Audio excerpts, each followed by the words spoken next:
Hi guys, and welcome back to another Hearts of Iron 4 short guide. In the first of these short guides, we covered the initial setup with Italy. That included also positioning our armies to the northern front and southern front of Ethiopia, setting up our airplanes down here and up here in order to cover all of the Ethiopian regions. So the initial setup for the war is already done.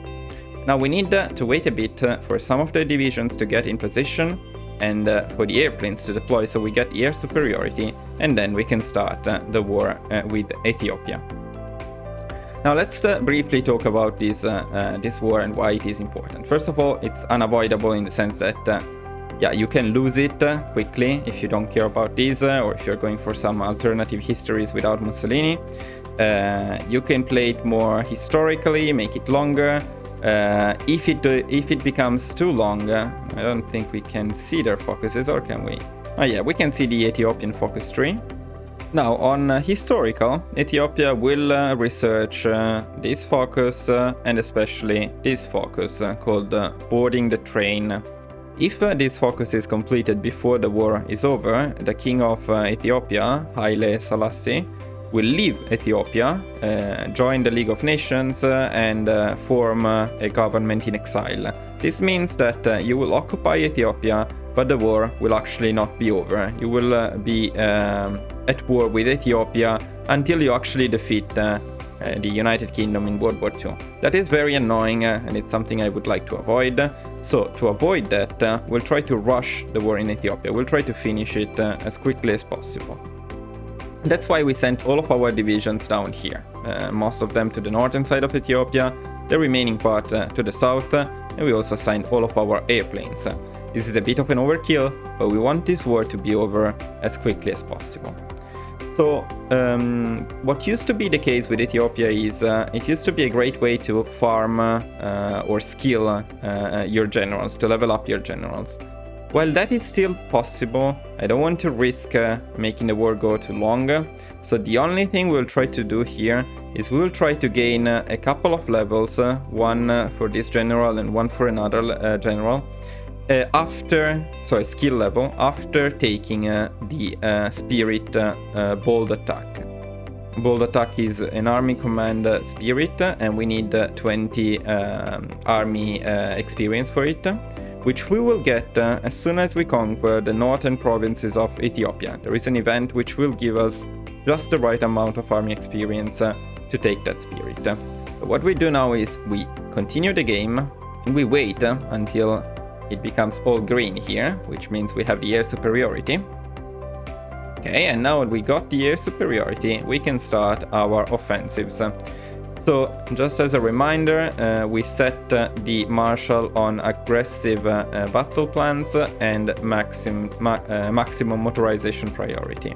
Now, you don't need to micromanage your units too much here. If you just start the offensive with 2 spearheads to Addis Ababa from the south and from the north, you will win this war, and you will do it in time to avoid the Selassie boards the train government in exile series of events.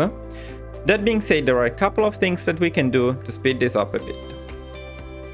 For now, we'll start both offensives against Ethiopia. Green numbers is what we like to see, so everything is going well for now. Now, we want a couple of things. We want to push these northern provinces quickly, because we want to get the event for army experience, but we don't want our general to level up before that happens. So when he gets too close to 100% here, to leveling up, we will change him with a different general. We'll swap him with a different general. Okay, so now we're a bit closer. I'm going to swap Visconti Prasca, and I'm going to assign Ezio Rossi, which is another good starting general with Italy, to this northern army. The southern army is fine, he gets much less experience, so as you can see it's only 22%, so we don't have to worry about him too much. Usually you only need to do this swap once, because by the time he is close to leveling up, you should be able to have conquered those provinces in the north, and you should get the extra army experience. Here we go for by any means necessary, which will increase our offensive bonuses. And we will not care about the war escalation, because we'll try to bypass that mechanic by rushing the end of the war.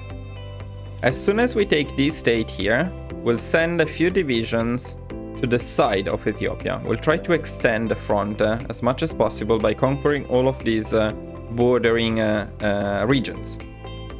Okay, we took this province, and now I will assign a few divisions, like say these 3 divisions, and I will send them like this. While shift right clicking, I'll cover all of the border of Ethiopia, all of the side of Ethiopia. Other than that, you don't have to worry about much here. You can just continue.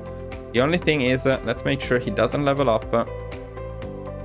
But see, we got the message, success in northern Ethiopia, in North Ethiopia, and this will give us 15 army experience. With the 7 we had, it is enough. So at this point we can pick the first spirit, which will be bold attack. Now we don't have to worry anymore about our generals, they can happily level up. All we can check is if he gets the extra attack skill or not. So let's see if he is lucky or not. So now I believe he was not lucky. Now let's switch him back to my favorite, Visconti Prasca. It will take actually 1 day for him to reach the army, that's okay. I think he still gets experience, yes he does. Okay, so he leveled up and he did get the extra point, as you can see. So now he's only level 2 and he's already a fairly decent general. So this may be a general that is worth investing in. So we'll keep him there and see if we can get another skill point before the end of the war. Usually that's not the case, unless you purposefully stall the war and make it last longer. Now, as you can see, our divisions, which we sent to the borders of Ethiopia, are advancing without issues. That is because the Ethiopian army is not that big. They cannot afford to protect the entire front, so they focus on the capital and around the capital, as it makes sense.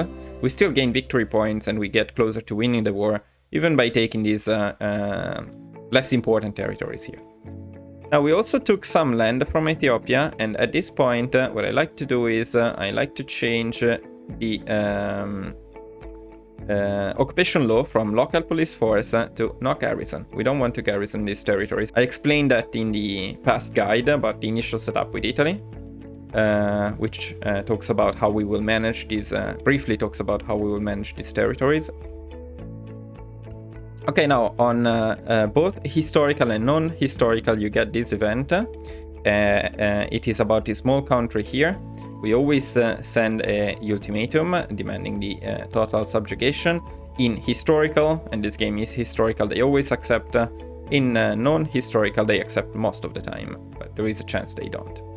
And if they don't, you just conquer them militarily.